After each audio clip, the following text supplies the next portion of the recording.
You know, Iran is sometimes India's friend and sometimes not. Why I'm saying this? Let me explain you. First, Iran when support India. Iran supports India in cracking Afghanistan, यानी कि अफगानिस्तान में जो भी हमारे projects हैं वो सब हम चाबहार पोर्ट के थ्रू जाते हैं, तो ईरान हमें उसमें सपोर्ट करता है।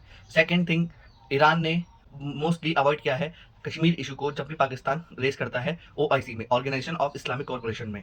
तीसरा, हमें क्रूड ऑयल प्रोवाइड किया है उसने क्रूशल टाइम में, ये भी ईरान के सपोर्ट्स में है। बट वहीं जब हम बात करते हैं कि ईरान ने हमें कहाँ कहाँ अपोज किया है, तो वो है 1965 और 1971 के वॉर में। बट ये बात याद रहे कि उस समय रजा पहलवी की सरकार थी, जो जिसे आप लाने की बात चल रही है वो इस्लामिक रिवॉल्यूशन के बाद की बात नहीं है। इस्लामिक रिवॉल्यूशन 1979 में हुआ था, तो उससे पहले की बात है। बट एक्जैक्टली में जब आपको ईरान का समझना है तो मैं आपको पूरा ही बताता हूँ। तो 1965 और 1971 में ईरान ने अपोज किया था, बट उस समय अयातुल्ला की सरकार नहीं थी।